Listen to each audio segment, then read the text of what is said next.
Bonsoir, vous êtes bien, vous êtes vraiment bien sur France 5 et c'est Riposte numéro 265. Déjà, eh oui. Les immigrés, combien sont-ils? Ce sont parfois des étrangers, souvent des Français, la plupart travaillent. Combien y a-t-il de clandestins? Combien sont sans papier? On se souvient tous d'images horribles. Parfois, leurs hôtels, ce qui leur sert d'hôtel, brûlent. On y meurt. Parfois, comme à Cachan, ils squattent un gymnase. Les images sont tout à fait récentes. Et la France, alors, s'émeut. Quelle malchance, vraiment, d'être né ici ou là, sur cette planète qui est la nôtre, à tous. On a vu, on se souvient des petites barques perdues dans l'océan, des morts par milliers, la mer comme un tombeau, pour tous ceux qui quittent les pays du malheur et de la faim en quête d'un Eldorado, l'Europe, notre Europe, où ils ne sont pas toujours les bienvenus. Alors là, évidemment, la France, encore, s'émeut. Les migrations. Et les morts perdus du désert marocain, on se souvient des images de cet été, et ceux qui fuient les pays de l'Est, parfois des enfants accrochés aux roues des avions ou dans la soute des camions. L'immigration aux 1000 visages, presque toujours anonyme. L'immigré presque toujours sans visage. Et l'immigré, d'ailleurs, il fait souvent peur. Alors, catalogue d'idées reçues et de fantasmes divers, pas si innocent que ça. Ils sont dans nos têtes à tous. Alors, je vais les sortir. C'est une invasion, ils piquent nos boulots et nos allocs. Il y en a pour eux dans les hôpitaux, ils foutent le bordel partout. Regardez les banlieues qui brûlent et les prisons qui en sont pleines. Graines de terroristes, 5e colonne, armée islamiste à l'ombre de cités en flammes. Les immigrés comme une colonisation en rebours qui ferait perdre à la France son identité. Allez, retour à la case départ, chacun chez soi, et les vaches maigres seront bien gardées. Alors un effort, sortons des clichés, parlons de la réalité, discutons et essayons de nous comprendre et de nous entendre avec nos invités que j'ai le plaisir de vous présenter. Paroles, musique et polémique garantie. Christiane Taubira, bonsoir. Bonsoir. Vous êtes députée de la première circonscription de Guyane et, disons-le, candidate à la prochaine élection présidentielle. C'est vrai ça? À l'investiture du Parti radical de gauche, absolument. Donc on aura le plaisir de vous retrouver bientôt alors. J'espère, et il sera partagé. Très bien, merci beaucoup. Aujourd'hui, vous êtes très en colère sur la question de l'immigration, contre une vision en tout cas de l'immigration, qui se voudrait avant tout, je vous cite, marchande. Et vous tapez aussi bien sûr Nicolas Sarkozy, vous tapez sur lui, que sur la gauche, que vous accusez d'instrumentaliser le débat. Merci beaucoup d'être là, Christiane Taubira. Marine Le Pen. Marine Le Pen, bonsoir, je vous reçois avec plaisir. Vous êtes députée européenne du Front National. Vous êtes l'héritière, vous alors, d'une longue tradition de lutte contre l'immigration. Et vous vous en prenez avec vigueur aux deux grands partis de gouvernement, vous aussi. Donc, à Nicolas Sarkozy, vous reprochez ses postures, que vous qualifiez d'électoralistes. À la gauche, vous reprochez une démagogie irresponsable. Genre, ouvrons nos bras, ouvrons les frontières. Vous prenez l'immigration zéro et l'expulsion de tous les clandestins. Mais je peux vous poser d'abord tout de suite une petite question d'actualité. Petite, vous me répondez vite comme ça. Vous avez vu le pape, là, il dit qu'il est absolument désolé des propos qu'il a tenus, qui ont tellement énervé la communauté musulmane. Qu'est-ce que vous en pensez ? Et moi, je crois que le pape est le chef de chrétiens et que par conséquent, il dit ce qu'il veut. Mais il faut bien admettre que les réactions qui suivent ces propos, eh bien, je trouve, tentent à leur donner raison. Donner raison à qui ? À donner raison aux propos du pape. Ce que je veux dire, c'est qu'on respecte beaucoup l'islam et que je crois qu'il faut être des défenseurs acharnés de la laïcité, justement, parce qu'il existe maintenant des religions dans notre pays qui sont en compétition. Il n'a pas été maladroit, le pape, de dire ça ? Je crois pas, je crois qu'il... Le rapport entre l'islam et la violence, ça ? Non, mais il n'y a pas de maladresse à voir, c'est le chef des chrétiens, il s'adresse aux chrétiens. Je veux dire, si on ne peut plus... Non, mais je veux dire, est-ce qu'on a le droit de dire quelque chose dans notre pays de liberté ou pas ? Si on n'a plus le droit de dire quelque chose, mais si on a encore le droit de dire quelque chose, je ne trouve pas qu'il ait dépassé des limites insupportables. Il n'est pas un chef de politique. Selon vous, il faut faire gaffe à tout, tellement il y a de musulmans dans ce pays. Dans ce pays ou dans ce monde, dans le nôtre. C'est-à-dire qu'on voit qu'il y a des réactions extrêmement violentes et je trouve que c'est inquiétant qu'on ne puisse pas avoir un débat normal sur la religion. Pas de réaction, je passe à autre chose. Non, simplement que, moi, franchement, les religions sur le terrain de la violence, c'est au moins match nul. Donc je ne vois pas de chef de quelque religion que ce soit qui soit autorisé à faire un procès en violence à une autre religion. Alors, je suis respectueuse de la liberté de croyance autant que de la libre pensée. Et le pape qui est chef des chrétiens, il n'est pas question du niveau de liberté en France, il est question simplement de respect des croyances des autres et puis surtout d'un peu d'humilité parce que les croisades, l'Inquisition et tout le reste, ça s'équivaut, hélas. J'ai compris, merci beaucoup. Donc je continue ma présentation. Nadine Morano, vous êtes députée UMP de Meurthe-et-Moselle. fidèle vraiment de Nicolas Sarkozy, vous défendez avec conviction la loi sur l'immigration choisie, chère au ministre de l'Intérieur. Merci beaucoup d'être là. Je vous cite. Quand on reçoit quelqu'un chez soi, on ne le fait pas dormir à la cave. Merci, comme ça, s'il vient chez vous, je sais ce qui m'arrivera. Y a-t-il encore de la place dans la maison France, donc, pour que les immigrés y logent convenablement? Vous répondrez évidemment Javier Moreno, non pas Morano, Moreno, Javier Moreno, député européen proche de José Luis Zapatero. Vous êtes le chef de file des socialistes espagnols au Parlement européen. Les côtes de votre pays sont pour les clandestins une porte d'entrée du vieux continent lorsqu'ils ont la chance de survivre au voyage. On ne pourra pas dresser des murs sur la mer, dites-vous. C'est pourquoi vous lancez un appel à l'aide, je vous cite, tout seul on n'y arrivera pas. Vous devez comprendre que ce problème n'est pas espagnol, mais européen. Nous vous écouterons avec un vif intérêt. D'ailleurs, on est très, très, très amis avec vous, là, parce qu'on a LPIS, là. Vous adorez Ségolène Royal, vous aussi. C'est une icône espagnole, maintenant. Écoutez, je ne vois pas le lien de Ségolène moi non plus, je vois pas, avec l'immigration. Non, mais il paraît que vous êtes mis d'accord sur la politique d'immigration. Sachez quand même qu'il y a des liens très, très forts entre les deux partis. Non, ça je sais. Vous êtes d'accord sur la politique de l'immigration avec Ségolène Royal. Et avec le Parti Socialiste en général. Prudent.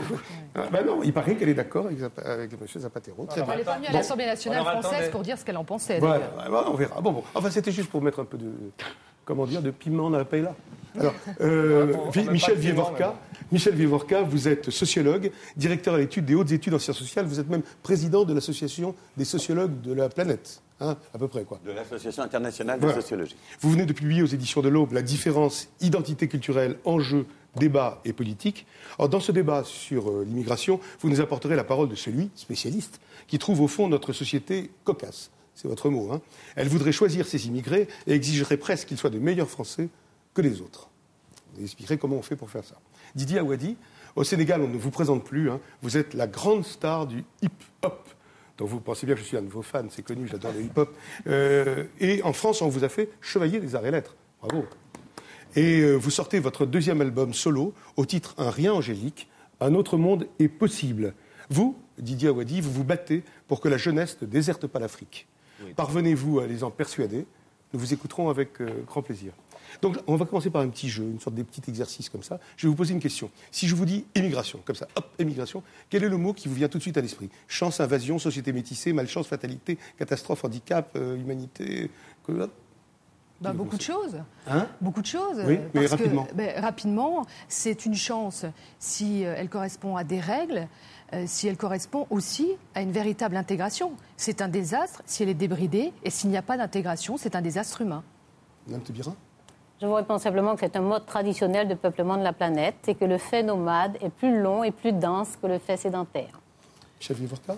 C'est une donnée incontournable de la vie mondiale et, j'ajoute, ça met en cause deux mots, et non pas un seul, si vous le permettez, raison et conviction.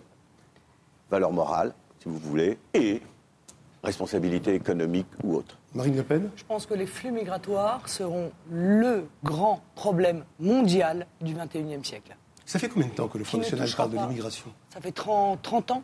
30 ans? Plus de 30 ans. Vous étiez assez seul sur ce terrain-là? Complètement. Nous avons tiré la sonnette d'alarme dans le désert et en général sous les insultes d'ailleurs de ceux qui aujourd'hui disent la même chose que nous.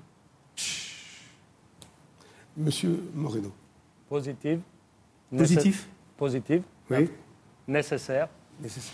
Et un grand défi qu'il faudra gérer, comme vous l'avez dit, au niveau espagnol mais au niveau européen. Merci beaucoup, Didier Awadi. Je vais vous expliquer pourquoi on aura besoin de Oui, vous avez besoin de l'Europe, évidemment. Vous demandez de l'aide, et vous nous expliquez que c'est une grande chance. Je demande de l'aide parce que si les Canaries étaient françaises, je suis sûr que vous diriez que c'était un problème français. Et c'est un problème européen. De toute façon, avec les frontières ouvertes... Attendez, parce que c'est simplement une petite partie. Les flux illégaux sont une petite partie. Mais après, si vous me permettez, je vais expliquer la politique espagnole. De régularisation massive de 500 000 qui a fait un appel d'air au monde entier. Je vais vous l'expliquer et vous verrez que ce n'est pas ça qui fait l'appel. Vous nous expliquerez tout à l'heure, une autre fois, si on n'arrive pas aujourd'hui. Didier Awadi. Moi, je dis souvent que l'Afrique n'est pas pauvre, mais appauvrie. Et donc, les Africains ont le droit de jouir des richesses qu'ils ont souvent contribué à amasser dans certains pays du Nord. Et pourtant, vous pensez qu'il ne faut pas que les immigrés, enfin, il ne faut pas que les jeunes Africains partent aussi massivement. Je dis aux Africains, aux jeunes, qu'il faut rester construire, que personne ne le fera à notre place. Très bien. Vous avez, Madame Morano, je vais vous citer, tiens. Le sens des formules, mais ça on le savait. Non, j'aime bien vous citer. Je sais pas, le matin je me réveille et je me dis qu'est-ce qu'elle a dit, Mme Morano. Donc, vous nous avez dit en préparant cette émission que la politique de l'UMP en matière d'immigration, c'était, je vous cite, le portail de sécurité. Oui. La politique de la gauche serait, à vous entendre, celle du terrain vague. Bon. Tandis que celle du Front National serait celle du barbelé. Oui. D'accord.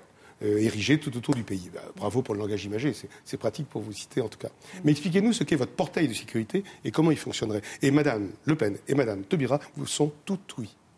Alors, la première des choses, c'est de vous expliquer quand même ce qu'on a trouvé en arrivant en 2002.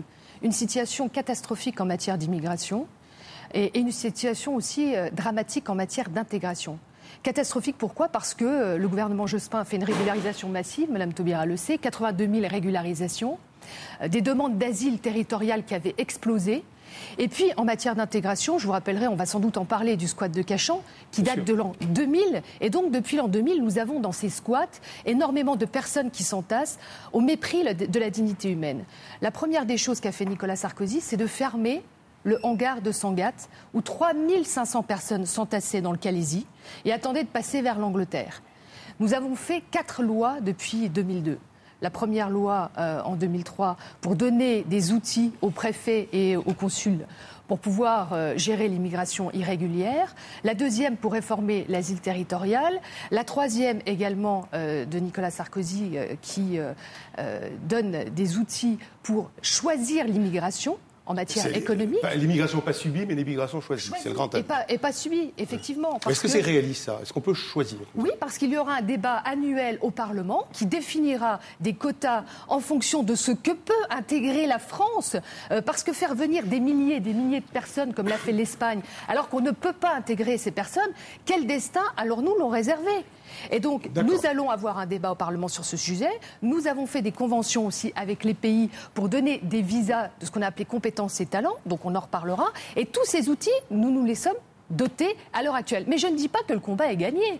Parce que je pense qu'effectivement, concernant l'immigration, il y a un vrai problème européen, voire mondial, et il y a un vrai problème, comme mon voisin a eu raison de le rappeler, en Afrique où il y a 950 millions d'habitants et 450 millions d'habitants qui ont moins de 17 ans. Je sais. Et oui. Alors, à côté de vous, il y avait un spectacle formidable. Marine Le Pen faisait ça. Et eux disaient, il faut réagir. Alors, qui veut commencer ? Entre l'épuration... Allez-y vite, alors. Très vite, je prends juste le départ. Sangatte, c'est très intéressant pour 2 raisons. La première, c'est que ça nous rappelle une chose qu'on oublie tout le temps quand on parle d'immigration, c'est que les gens rentrent et sortent. Que le problème, c'est les migrations. C'est pas résolu. Oui, premièrement. Et deuxièmement, j'ai lu le livre de M. Sarkozy dans lequel il se réjouit d'avoir réglé le problème de Sangatte. Allez vous balader dans le Nord. Les gens, au lieu d'être dans le centre de la Croix-Rouge, discuter avec des élus du Nord, je suis absolument Madame Le Pen est d'accord avec vous. Tout peut arriver. Je vous ai pas dit que tout était réglé. Il reste environ 350 personnes dans le Calaisis, en moyenne, qui font l'objet d'attention de la part de la préfecture et des associations. Mais de là à vous dire que tout a été réglé dans le Calaisis, je vous mentirais. Donc je vous dis qu'on a divisé, vous faites l'opération par vous-même, de 3500 personnes, on est à moins de 300 personnes. Est-ce que vous savez combien de personnes ont transité par Sangatte ? Combien de personnes ont transité par Sangatte ? Et sans compter, monsieur... 40 000 en 4 ou 5 ans. Donc il en continue d'arriver. Et sans compter le message international que ça a délivré dès le départ, c'est-à-dire on n'entre pas en France pour y rester ou pour y passer dans n'importe quelles conditions. Il y a des règles en France, dans notre pays, depuis que nous sommes au pouvoir. Efficace ou pas efficace, monsieur Moreno ? Parce que vous avez été mis en cause, là, l'Espagne a laissé... Comme on a évoqué la régularisation massive, je veux quand même expliquer, parce qu'il faut que j'explique. Le gouvernement Zapatero arrive au gouvernement, il y a 1 million d'illégaux. Qu'est-ce qu'on fait le coup là, de 2002, les socialistes... Non, qu'est-ce qu'on fait ? On les expulse. S'il y a quelqu'un autour de cette table qui peut me dire comment expulser 1 million de personnes, qu'ils me le disent, on essaye. Ne les laissez pas rentrer. Non, attendez. Oui, mais c'était un gouvernement de droite. C'était un gouvernement de droite. Attendez, mais laissez-moi. Régulariser presque 400 000. Donc, qu'est-ce qu'on a ? Soit on laisse les régularisations, effectivement, l'économie souterraine, c'est ça qui attire. L'effet d'appel, c'est ça. C'est l'espoir de pouvoir travailler quand on rentre irrégulièrement. C'est travailler au noir qui attire. Exactement. Et n'oubliez pas, cette régularisation est unique, et elle est liée à un contrat de travail. Donc, qu'est-ce qu'on a fait ? 600 000 emplois, 600 000 personnes qui ont des droits et des obligations. Ce n'est pas des gens qui travaillent pendant 8 heures et qui après disparaissent comme des fantômes. Ils ont des droits et des obligations. Nous, on veut des travailleurs qui ont des droits et des obligations. Oui, mais d'accord. Et c'est 600 000 personnes. Ils vont venir, monsieur. C'est 600 000 personnes, s'il vous plaît, laissez-moi finir. C'est 600 000 personnes qui font marcher l'économie. Donc, le boom espagnol, ça serait une partie, ça serait une raison du boom espagnol. Ils rentrent dans la machine. Et simplement, toutes les études le démontrent. Simplement, l'Espagne a profité des... Il y a une étude de la Caixa. La croissance économique de l'Espagne est absolument nettement liée à la présence massive de l'immigration. Un petit peu au milliard que déverse l'Europe aussi, non? Attendez. Simplement, la Caixa a donné une étude. C'est la banque, la Caixa. Une banque, c'est quand même sérieux, je pense. Ça dépend, il y a des banques... bon. Donc, c'est ce que dit Sarkozy, c'est sérieux, les banques. sur 10 ans, 2,6 de croissance en moyenne. Sans l'immigration, moins 0,66. Alors, maintenant, vous dites... Récession. Alors, pourquoi vous dites à l'aide? À l'aide? Oui.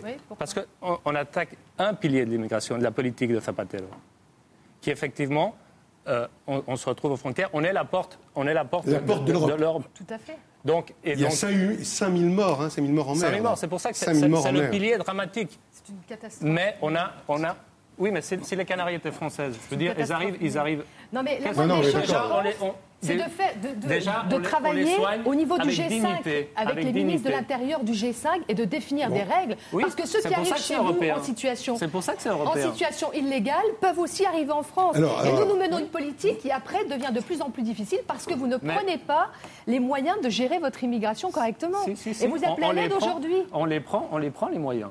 Et les moyens, c'est la lutte contre justement l'immigration clandestine. Bon, ok. Simplement un chiffre. Cette année, 2006, on a reconduit 53 000 personnes. 53 000 personnes. Et nous? Nous, 26 000 environ, voilà. plus les faits et les paroles. Les paroles et les faits. Vous avez eu 3 millions, vous avez eu 3 300 000 immigrés en 10 ans, vous, en Exactement. Espagne. Madame Le Pen, vous êtes la politique du barbelé. La politique du barbelé. Je renvoie leurs chiffres de renvoi des clandestins à la figure. Écoutez, moi, je crois qu'il y a deux grandes questions. D'abord, j'aimerais dire, et je vais être d'accord avec Mme Taubira sur certaines choses, je vais être d'accord avec beaucoup de gens sur certaines choses dans ce débat. D'abord, combien sont-ils déconcertante dans cette émission. Ben oui. Combien sont-ils? On ne sait pas. Je pense qu'on ne peut pas envisager une politique d'immigration si on ne sait pas déjà combien il y a d'immigrés légaux et d'immigrés illégaux. Non, personne ne le sait. On ne sait même pas combien il y a d'enfants, d'ailleurs clandestins, qui sont scolarisés dans notre pays. Donc on ne se donne pas les moyens de savoir. Deuxièmement, qu'a-t-on à leur offrir? Parce que, je veux dire, nous n'avons rien contre les immigrés. Mais le phénomène de l'immigration est un très lourd problème. Il le sera pour nous, mais aussi pour les Russes, aussi pour les Américains. Et aussi pour... Bon. Moi, il y a un problème dans ce que dit M. Moreno. C'est qu'ils ont régularisé 700 000 clandestins. Mais il faut savoir, qu'avec les règles européennes, à partir du moment où ils ont un papier européen, ils peuvent venir s'installer dans toute l'Europe. Ce qui veut dire que nous n'avons plus la maîtrise de notre immigration. Entre l'Italie et l'Espagne, 1,5 million de clandestins ont été régularisés, qui demain peuvent venir s'installer en France. Or, nous n'avons plus de travail. Nous avons 5 millions de chômeurs. Nous n'avons pas les mannes européennes, monsieur, qui se déversent sur l'Europe. Nous n'avons pas de croissance. Nous avons 2 000 milliards de dettes. Et aujourd'hui, la communauté nationale ne peut plus assumer financièrement le poids de cette immigration. Vous allez reprendre votre slogan d'avant, 5 millions d'immigrés égale 5 millions de chômeurs. L'immigration choisie est un scandale. Voilà, et là, je vais être d'accord avec Mme Taubira. Elle n'a rien dit. Non, mais d'accord, mais c'est scandaleux. Voilà. C'est une manière d'envisager l'immigration qui est scandaleuse. On fait le commerce de l'humain. Et c'est malhonnête pour deux raisons. Premièrement, parce qu'on retire les élites aux pays africains qui en ont bien besoin pour se développer. Et on va leur chercher leurs meilleurs éléments pour d'ailleurs les payer 2 fois moins cher que ceux qui ont la même formation française dans notre pays. Et on va les condamner à la pauvreté ad vitam aeternam. Pour ça, c'est malhonnête. Et deuxièmement, c'est malhonnête parce que nous avons 5 millions de chômeurs. Comment peut-on dire qu'on va aller chercher des gens pour remplir des emplois alors que nous avons 5 millions de chômeurs dans notre pays? D'où vous sortez 5 millions de chômeurs? Mais vous savez très bien que si vous rajoutez les chômeurs officiels, avec ceux qui touchent le RMI, avec ceux qui sont au temps partiel de manière forcée, avec ceux qui sont en formation, on arrive à 5 millions. Donc vous dites 5 millions de chômeurs, chaque million d'immigrés? Mais pas du tout. Non, Je dis pourquoi aller chercher des immigrés à l'étranger, soi-disant choisis, alors que nous avons 5 millions de personnes qui n'ont pas de travail dans notre pays. Mettons-les d'abord au travail. Y compris d'ailleurs des centaines de milliers d'immigrés à qui nous n'avons pas... à qui nous ne pouvons pas offrir de travail. Envoyez-nous les Français, on a besoin de personnes. Et je Monsieur Moreno, discipline française. Monsieur Moreno, discipline française, Monsieur Moreno. Qui nous les envoyez, monsieur. La démographie, c'est celle qu'on a. Alors, venez pas nous dire au secours, quand vous régularisez 700 000 personnes et que vous faites un appel d'air, évidemment, à toutes ces populations miséreuses. Vous leur faites croire que c'est l'Eldorado. Vous leur faites croire que l'Europe est l'Eldorado. Monsieur Moati, mettez un peu d'ordre dans cette émission. On les met dans des hôtels, vraiment, c'est pas de la vision. Écoutez, une chose, c'est les paroles, les autres, c'est les actes. Nous, on est au gouvernement. On n'est pas en Espagne, monsieur Moreno. Vous n'avez pas encore l'expérience, donc... Non, mais j'espère bien avoir... Stop. Quand une Bretonne et un Espagnol se rencontrent... Allez-y, Madame Taubira. Non, on pourrait presque être désorienté par la ferveur humaniste. Mais vous n'êtes pas. Non, je ne le suis pas, effectivement. Alors, vous avez trouvé des points d'accord avec Mme Le Pen? Aucun. Ah bon. Alors, que Mme Le Pen dise qu'elle est d'accord avec ce que j'ai déjà dit, c'est son affaire. Mais moi, je n'en trouve pas. Ce que je peux dire très précisément, la ferveur humaniste du Front National pourrait complètement nous désorienter. Ça, c'est déroutant. Parce que vous avez des a priori. Vous la troublez, c'est bien. Bon. Non, madame, je me base sur les propos. Vous avez des a priori. Alors, il y a simplement une concurrence de populisme dans cette affaire. Madame Morano nous parle de régularisation massive sous la législature Jospin. 82 000 personnes ont été régularisées. La fois précédente, c'était en 83, c'était 130 000 personnes pour une population de 60 millions de Français, à peu près. D'accord ? Alors, l'UMP, qui est toujours en train de nous donner des leçons sur les États-Unis. Les États-Unis ont régularisé, c'est le Sénat américain républicain, a décidé de régulariser 7 millions de clandestins. 7 millions de clandestins, c'est-à-dire que si la France faisait jeu égal, en proportion de population, elle régulariserait plus de 1 300 000 personnes.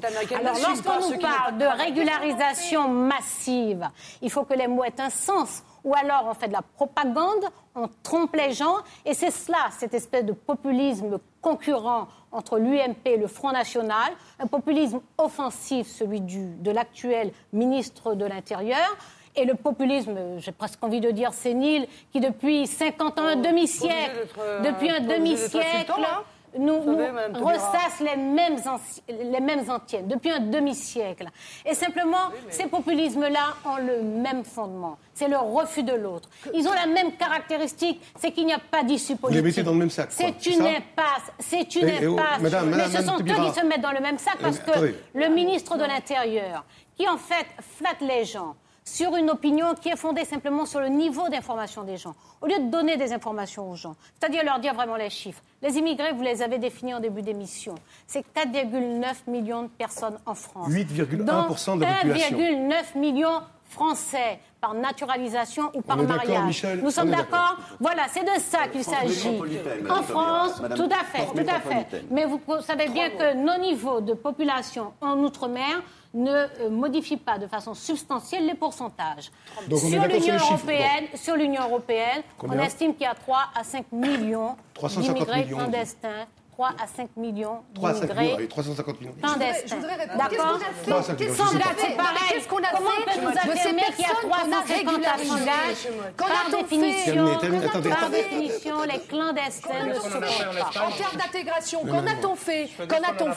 Il suffit aussi d'aller dans les quartiers difficiles, de voir ces gens, ces pauvres gens, j'oserais ajouter, qu'on a laissé venir dans notre pays, laissant croire qu'ils allaient trouver l'Eldorado, qui, en fin de compte, n'ont trouvé ni travail, vivent dans des squats, dans la misère. Si c'est ça, Madame Taubira, ce que vous voulez en termes d'humanisme, c'est pas ce que nous voulons. Ensuite, après, quand on parle d'immigration choisie, je voudrais rappeler qu'au début du siècle, moi je viens de Lorraine, on a une population issue de la plus grosse communauté, c'est la communauté italienne, 50 000 personnes. À l'époque, il y avait des bureaux de recrutement qui allaient en Italie chercher les maçons pour reconstruire la France parce que nous en avions besoin. C'était déjà une immigration choisie. Par ailleurs, on parle du pillage des cerveaux. Et là, je voudrais quand même insister parce que vous devriez lire la loi, Madame Le Pen. La loi, elle dit quoi ? La loi que nous avons votée à l'Assemblée nationale. Vous êtes député européen, lisez aussi la loi française puisque vous voulez défendre une politique d'immigration. La loi française dit que nous avons voté au mois de juillet dernier, elle met en place le visa compétences et talents, qui permet à des étudiants venant du Bénin, en coopération avec une convention avec le pays dont sont issues les personnes, de leur donner un visa qui leur permette de faire des études en France et de repartir au bout d'un certain temps, parce qu'il y a une convention, avec leur pays, et c'est important pour le développement de ces pays. Donc, c'est ça une politique responsable et humaine. Didier, comment vous réagissez à ce qui vient d'être dit? Moi, le terme immigration choisie, j'ai un vrai problème. Ça me ramène à l'esclavage où on choisissait en choisissant, par les dents, tout ça. Montre-moi tes dents, je vais voir. Montre-moi les dents, tu as de grosses dents, allez, viens, tu vas venir dans les... Ça me fait mal quand vous dites ça, parce que je suis désolé, mais c'est ce que je pense. Je ne peux pas ressentir les choses comme ça. D'accord, mais il ressent comme ça. Oui, c'est très dur. C'est comme ça qu'on le ressent, madame. Pour les Français, c'est pas comme ça aussi. Pour les Français, c'est pas comme ça, mais il n'y a pas que les Français dans le monde. C'est leurs règles de mais aujourd'hui, dans ces règles que les Français choisissent, continuez, Didier, ensuite vous réagirez. Les Français choisissent leurs règles. Il ne faudrait pas qu'ils soient amnésiques par rapport à l'histoire. Si l'Afrique est pauvre, c'est qu'elle est appauvrie et jusqu'à présent, aujourd'hui. Et aujourd'hui, les grosses sociétés qui pompent, et le pétrole et le cacao, c'est bien quand on mange du chocolat fait en France, mais le chocolat, là, c'est le paysan qui aujourd'hui, sa terre ne peut plus rien produire. Ce paysan africain, aujourd'hui, s'il ne peut plus... Oui, je suis désolé, mais ce paysan, s'il ne sait plus rien faire, parce qu'il n'a plus de richesse, il va vers là où il y a la richesse. Si elle est au nord, il viendra vers le nord, ça finit par rien. Et tant pis, mais si tu le régularises... On ne veut pas qu'il vive dans des squats et qui décèdent dans des incendies avec deux enfants. Arrête de nous faire le numéro de la grande pitié à l'égard des immigrés. Lorsqu'on évacue le squat de Cachan, qu'on m'explique comment on est vraiment attendri par la situation difficile des personnes qui étaient dans le squat et qu'on les met à la rue. Alors c'est quoi la situation des gens de Cachan? 40% des personnes sont des personnes régulières. Ça veut dire quoi? Ça veut dire que c'est le problème du logement. Et ça nous rappelle bien que le ministre de l'Intérieur ne respecte pas la loi sur le renouvellement urbain qui prévoit 20% de logements sociaux. D'accord? Donc c'est un premier point. Le deuxième point, la plupart des hommes travaillaient. Je n'ai pas connaissance qu'on recherche activement les entreprises qui les embauchaient et qui les payaient en espèces. Elles aussi, elles transgressent la loi. Donc il faut peut-être poser un peu le principe de justice. Arrêtez de nous faire les numéros d'humanisme. Arrêtez de parler de sympathie, d'attention et d'attendrissement. Cette situation date de 2000, Madame Taubira. Pourquoi vous posez le principe de justice. Le principe de justice, c'est que si les personnes sont dans cette situation-là, il n'y a pas de raison qu'elles soient seules à en payer les conséquences. Lorsqu'on utilise l'appareil d'État pour provoquer un tel désordre, il faut aussi que l'État assume une des conséquences du désordre. Monsieur Vivorca.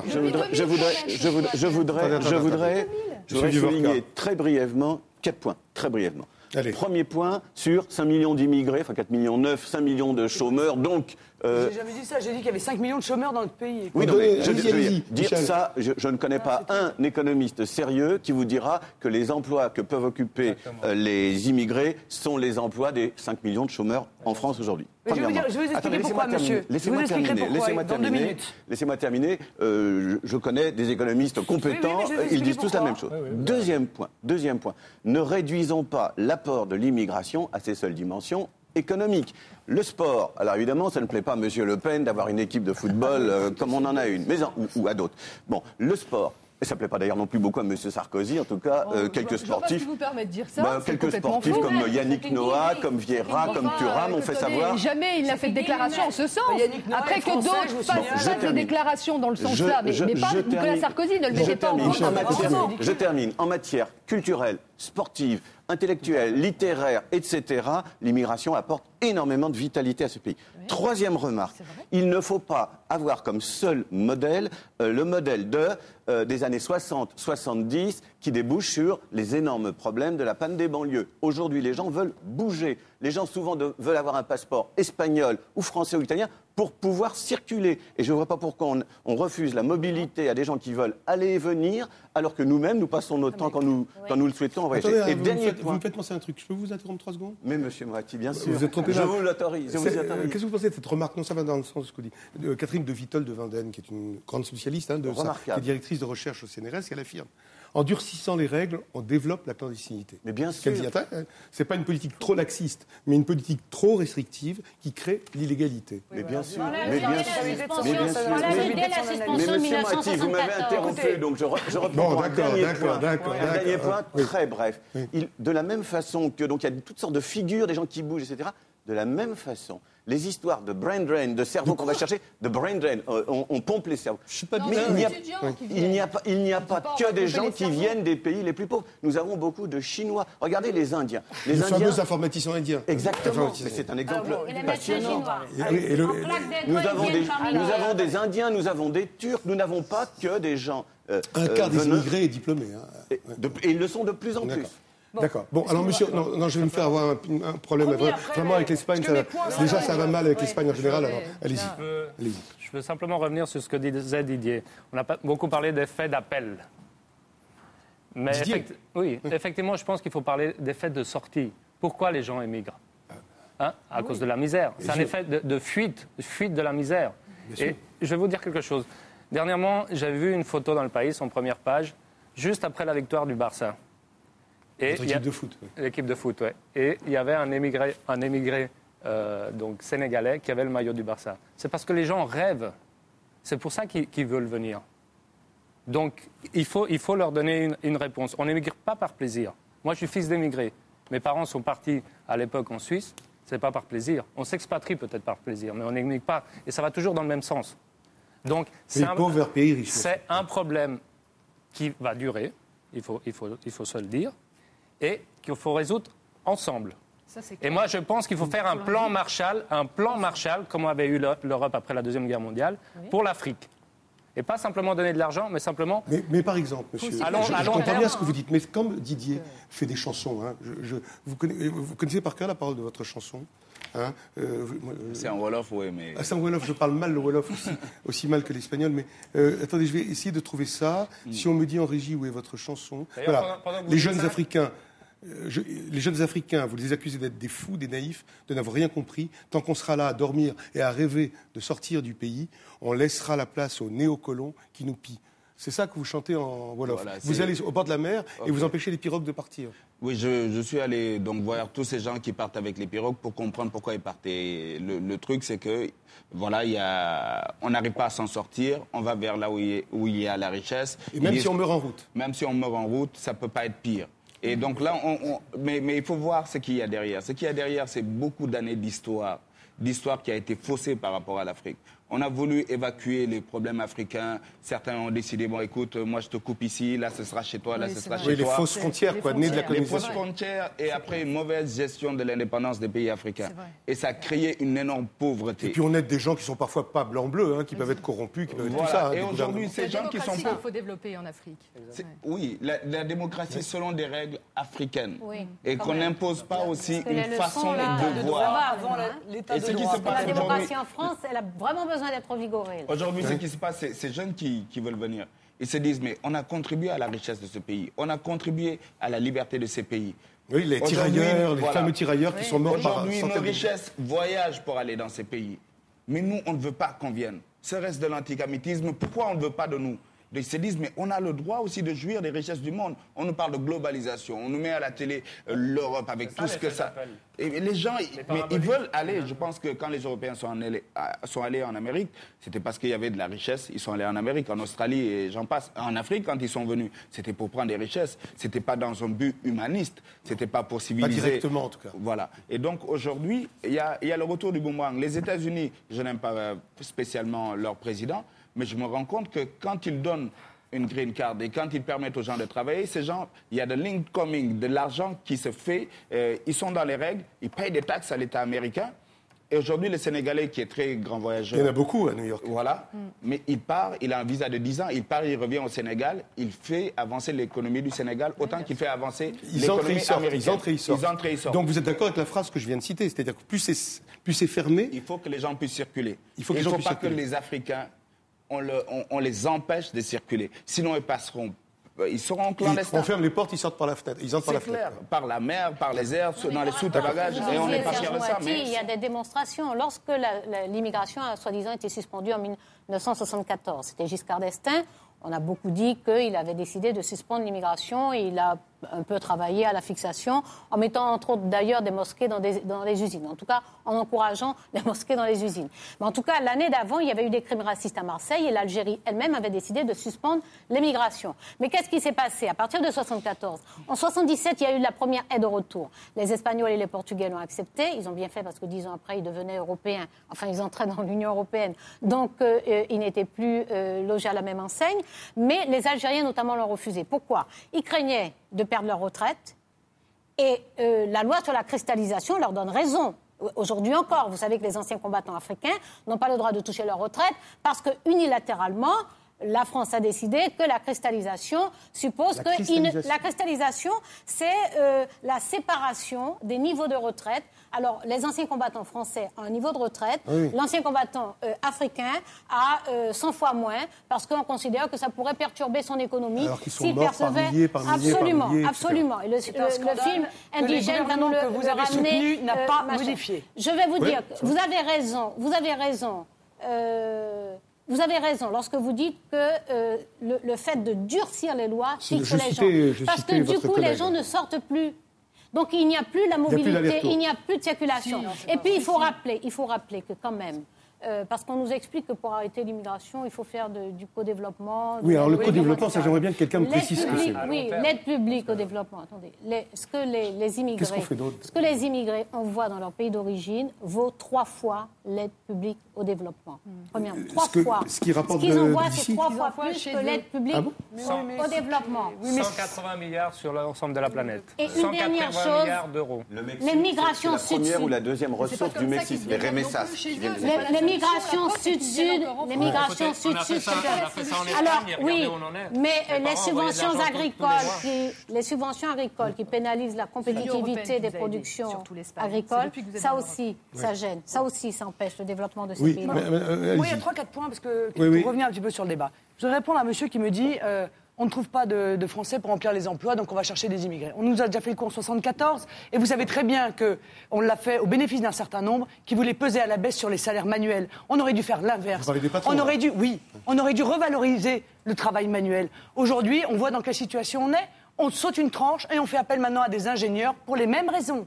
C'est-à-dire qu'on va chercher des ingénieurs indiens moins cher, quoi. Moins cher que les Français. Le problème, c'est qu'ils en forment 525 000 par an. Nous en formons 28 000. Je vous laisse voir ce que ça va donner.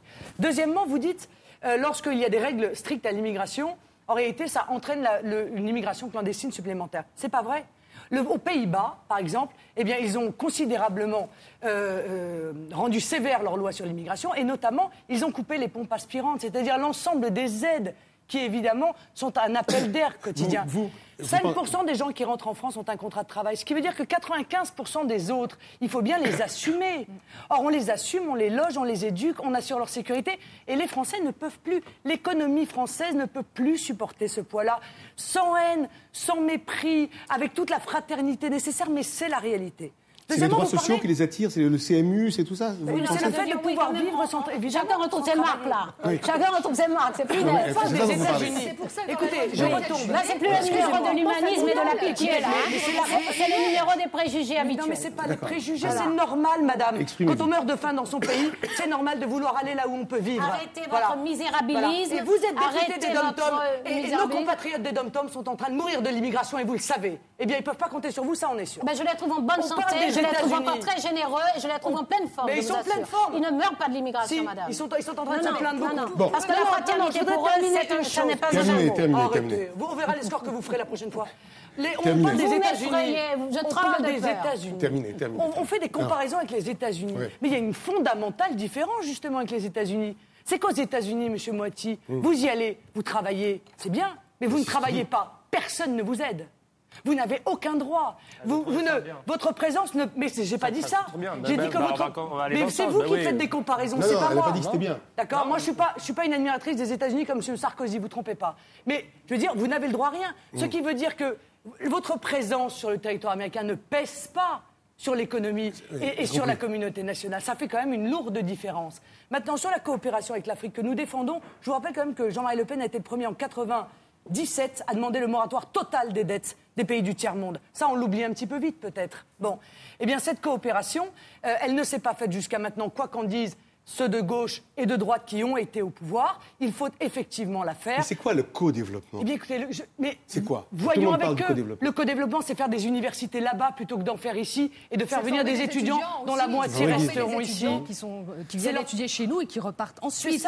C'est ce qu'on a mis dans la loi du mois de juillet. Non, mais écoutez, essayez de regarder. Vous êtes française, vous prêchez pour la France. Regardez ce que nous votons en France. Écoutez, la loi du 24 juillet, elle explique maintenant. Elle définit des règles de regroupement familial. On ne peut pas faire venir sa famille si on n'a pas un revenu issu de son travail, si on n'a pas un logement qui correspond à des critères pour accueillir un nombre d'enfants. Avant, vous pouviez faire venir votre famille, vous aviez des revenus de l'assistant, vous pouviez faire venir votre famille, vos enfants. C'est fini avec la loi du mois de juillet, vous devriez vous en satisfaire. Par ailleurs, quand vous parlez de co-développement, on a mis en place dans cette loi aussi une incitation fiscale à l'épargne de co-développement. Ce qui veut dire qu'en fait, ça permet à des gens qui vont économiser pour pouvoir réinvestir dans leur pays.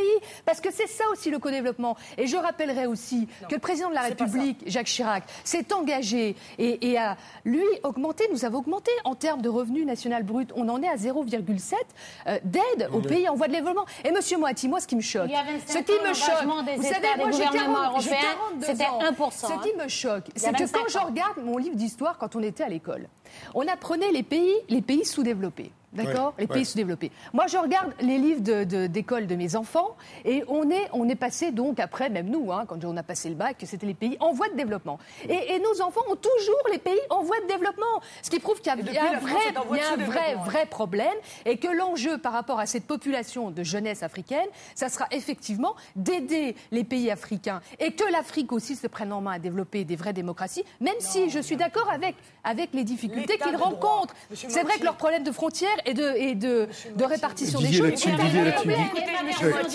Écoutez Didier là-dessus. Je lui passe la parole. La chose la plus importante pour l'Afrique, c'est l'état de droit. Leur aider à mettre en place un état de droit. Parce que les entreprises n'iront pas investir là-bas si elles ne savent pas, sur le plan juridique, ce qui va se passer. C'est ça qui est le plus important. Il y a une part de vrai là-dedans.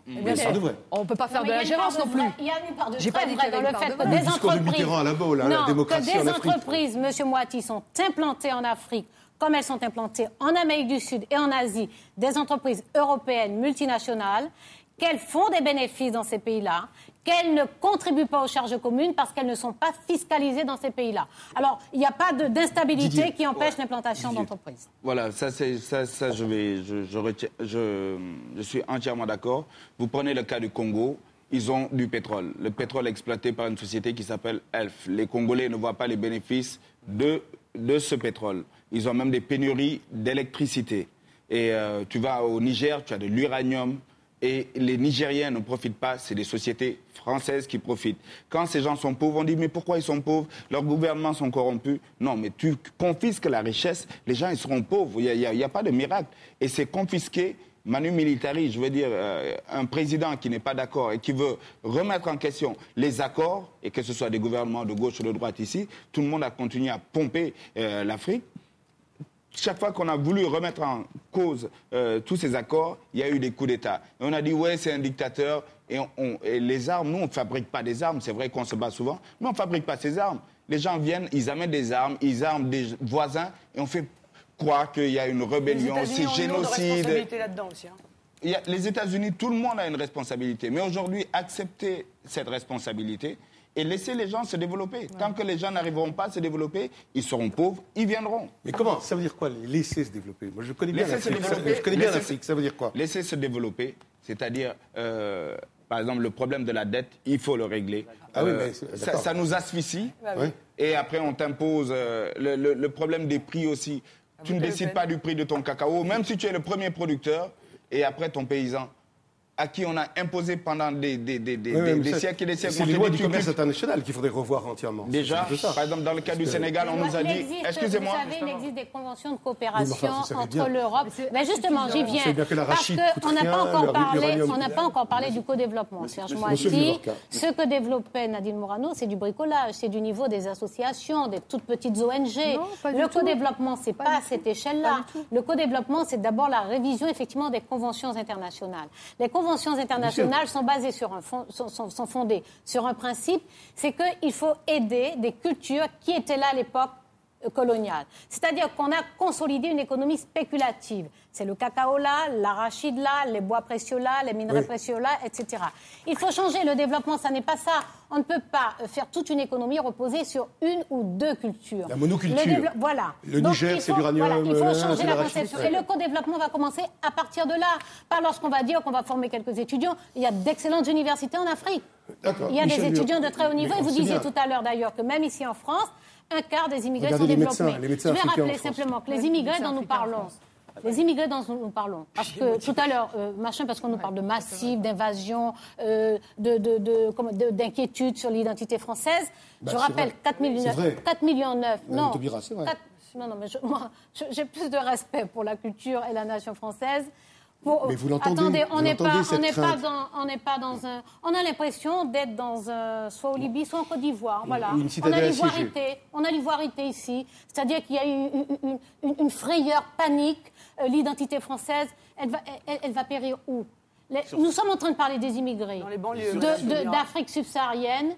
Dans les banlieues, la plupart du temps, sont des Français, madame. Il faudra en prendre votre parti. Oui, mais vous ne les avez pas assimilés, madame Taubira. Les Africains. Les banlieues, vous dites que les banlieues, ça a un rapport avec ça. L'Afrique subsaharienne, monsieur Moati, c'est 550 000 personnes sur les 4,9 millions dont nous avons parlé. Et dans les 550 000, il y en a qui sont naturalisés français. C'est de chiffres comme ça qu'on parle. Alors ça veut dire, on a l'impression que c'est l'Empire romain, que c'est l'Empire romain avec la Grèce, la fin en fait.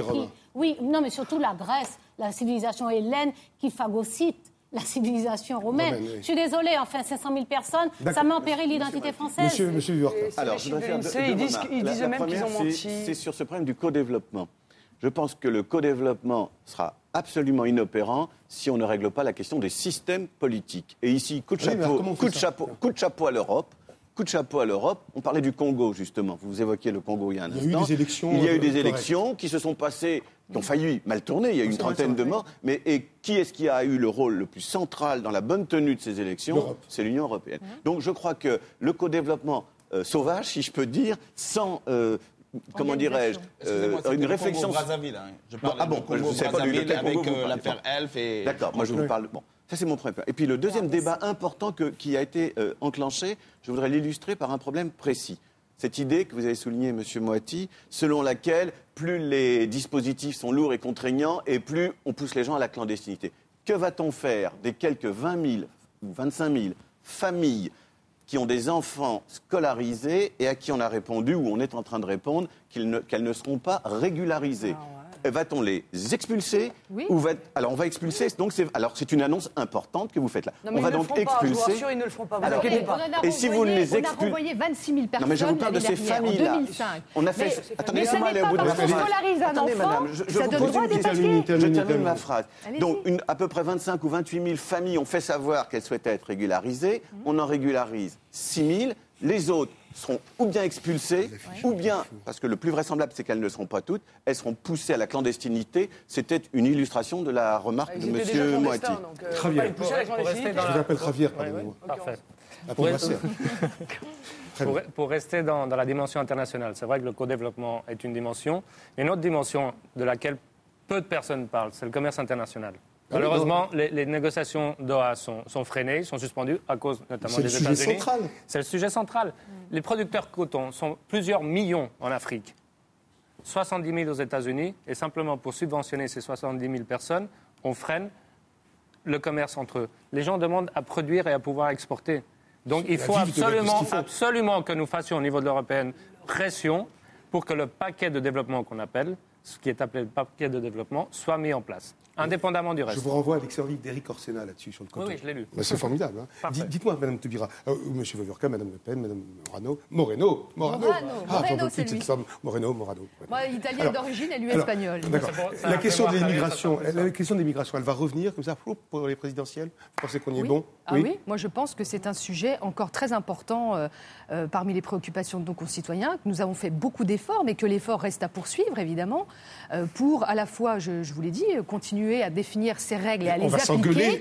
On va s'engueuler sur l'immigration. Parce que ce qui est nécessaire, ce que Mme Taubira ne dit pas, et qui est quand même parfaitement scandaleux, c'est que l'intégration a été passée par perte et profit au niveau du gouvernement de Lionel Jospin. Il suffit d'aller voir dans les banlieues... Vous êtes pour le droit de vote des immigrés, par exemple? Non, mais il suffit... Vous êtes pour le droit de vote des immigrés? Non, je ne suis pas pour le droit... Oui, ben, on n'est pas d'accord à 100%. Je ne suis pas d'accord à 100% avec ce que dit Nicolas Sarkozy pour les élections municipales, mais ça, je l'ai déjà dit. Donc, c'est pas une nouveauté. Non, c'est pas une nouveauté, je l'ai déjà dit. Donc, ça, on a un débat là-dessus. Il a ses positions, moi, j'ai les miennes concernant ce sujet.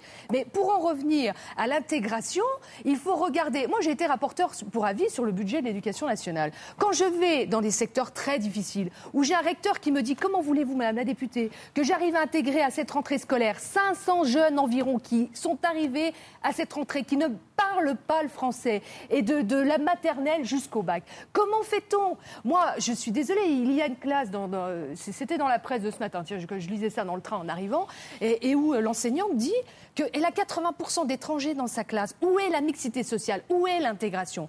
Est-ce qu'on peut réussir? C'est pour ça qu'il veut changer la carte scolaire? C'est pour ça qu'il veut la supprimer? Mais il n'y a pas que pour ça. Mais je veux dire, il faut une vraie intégration. Si on veut que ces gens... C'est quoi une vraie intégration? L'intégration, c'est que quand les personnes qui arrivent, il leur faut à la fois un projet, il leur faut aussi la nécessité d'habiter dans un lieu qui est digne de ce nom, parce que le code de logements, les écoles, c'est un scandale, et puis de les mettre tous dans les mêmes endroits, de les ghettoiser dans les cités, comme on l'a fait. Et moi, j'en viens, donc je sais de quoi je parle, j'y ai vécu, j'y suis née, j'ai vécu jusqu'à 23 ans. Et moi, j'ai vu à quel point, malheureusement, on a entassé ces personnes dans des logements sans espoir.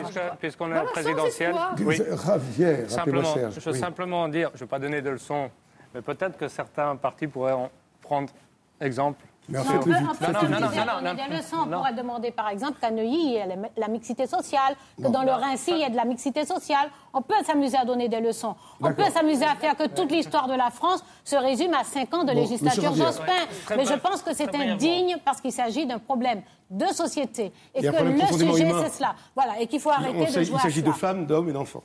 Et de nous faire des numéros de grande charité. Aujourd'hui, le problème de l'immigration, avec la raison, avec le cœur, mais pas avec les tripes. Et Zapatero, la régularisation, ce n'est pas sa politique d'immigration. Elle a été unique et liée à des contrats de travail, simplement. D'accord. Ensuite, mais je vois simplement, très schématiquement, les 3 piliers. Le premier pilier, c'est effectivement la lutte contre les flux migratoires clandestins. On les accueille dignement, mais on les reconduit. Ensuite, le point central, c'est qu'on veut des immigrants avec des droits. Et des devoirs. Et des devoirs, exactement. Comme chez nous, le contrat d'intégration, des droits et des devoirs. Mais il y a des solutions, c'est pas les... Vous avez dit que les problèmes étaient communs. Vous avez dit que les problèmes étaient communs. Non, mais attention, c'est pas l'immigration choisie. On a des instruments, notamment le visa temporaire pour recherche d'emploi. Un instrument qui marche. D'accord. Vous êtes contre le principe d'immigration choisie? Tout à fait. D'accord. Deuxième point, des contrats dans le pays d'origine. D'accord. Et le troisième pilier, qui est très important, c'est effectivement l'intégration, depuis le début. Nous, on était un pays d'émigrants, on est un pays d'immigrants. On est en décalage par rapport à ce qui s'est passé en France. Donc on va essayer de prendre des leçons de ce qui s'est passé. Ne prenez pas trop de leçons chez nous, parce que l'intégration est un échec total, permettez-moi de vous le dire. J'ai posé la question sur les présidentielles de 2016. Assimilation, non. Intégration, oui. Assimilation, non. C'est comme ça pourtant se sont assimilés à la nation française. S'il vous plaît, monsieur Vieux-Vorka. Prêtez attention, madame Le Pen, à monsieur Vieux-Vorka. Respecter les règles de chez nous, mais... Javier, moi je vais aller dans un de vos débats en Espagne, vous allez voir, je vais en une phrase, oui, je vais vous dire pourquoi ça va être un des éléments importants. C'est que parler d'immigration, ça permet de condenser toutes sortes de problèmes, du dedans et du dehors. On a parlé ici même de logement, d'emploi, d'école, de banlieue. On a parlé de relations internationales, du Congo, du Mexique. Et on peut tout condenser. Et quand on condense dans des débats rapides, ça autorise toutes les démagogies, toutes les simplifications. C'est parfait. On ne peut pas faire un débat serein sur l'immigration. Mais bien sûr qu'on peut. Alors, mais je ne pense pas. Nous l'avons fait à l'Assemblée nationale, ce débat sur l'immigration. Il a été serein. Si, madame Taubira. Mais non. Je vous ai écouté avec beaucoup d'attention. Vous êtes très aimable et vous y voyez un effet de la lepénisation des esprits. Vous y voyez un effet de la lepénisation des esprits, madame Le Pen? Très objectivement, ça fait 30 ans qu'on tire la sonnette d'alarme. À tout le moins, dites-nous vous aviez raison de dire que l'immigration poserait un jour un problème. Bon, parce qu'aujourd'hui, elle pose un problème. Vous avez beau dire que c'est merveilleux, que c'est extraordinaire, il y a un vrai problème. Les Français, c'est vrai, sont inquiets. Ils ont des raisons d'être inquiets pour des raisons économiques, pour des raisons sociales, pour des raisons aussi d'identité. Et que l'on vient plaquer sur l'immigration et que l'on vient plaquer à bien des égards artificiellement sur l'immigration. À bien des égards artificiellement. Moi, je pense que les Français doivent être inquiets de savoir si les responsables politiques de ce pays auront le courage de dire que pour que les retraites soient correctement payées, pour que tous les équipements publics qui seront nécessaires pour le 3e et le 4e âge, parce que les gens vivent de plus en plus longtemps et qu'on veut les maintenir en bonne santé parce qu'on les aime. Il faut qu'il y ait une activité dans ce pays, il faut qu'il y ait des personnes qui fassent vivre ce pays. D'accord ? Donc il faut avoir le courage de le dire. Et l'identité française n'est pas en péril. Ce qui met en péril l'identité française, ce sont ces violations répétées de son propre droit, de ses valeurs, de ses principes. Ça l'affaiblit sur le terrain international et sur le plan interne, ça provoque du gaspillage de fonds publics. Merci madame. On termine par vous, Didier. Oui, je vous pense allez que... chanter une chanson Non, mais je pense que... À la place du générique, là. Non, je vais dire que la politique d'intégration ici, c'est une réussite. Parce que madame Morena est d'origine... Moreno. Ça, c'était l'assimilation. Moreno, espagnol, Sarkozy... C'était pas l'intégration. Voilà, Sarkozy n'est pas d'origine... C'était l'assimilation. Et il veut être président. Donc c'est une preuve que l'intégration marche. Mais n'ayez pas peur de regarder dans votre histoire. Et tout ça, là, tout le monde, ça ne marche plus. Ça marchera avec ou sans vous. Un discours optimiste, c'est bien. Il faut être optimiste d'ailleurs. Didier a terminé par un message optimiste. Merci beaucoup. Si vous voulez prolonger le débat, vous pouvez rejoindre le site de France 5, france5.fr. Et de toute façon, donc, à dimanche prochain, sur France 5, la chaîne où vous êtes décidément si bien. Et me dit-on, de plus en plus nombreux à nous suivre en France et dans le monde grâce à TV5 Monde. Merci beaucoup, mesdames. Parité absolument respectée. Merci, monsieur. C'est parfait. Oui. Merci beaucoup d'être venu. Merci beaucoup d'être venu. Merci à vous. Merci Didier Awadi. Didier Awadi. Un autre monde est possible à Contre-Flot, Marine Le Pen et la différence en identité culturelle, enjeux, débat et politique. Merci. Au revoir. À dimanche prochain.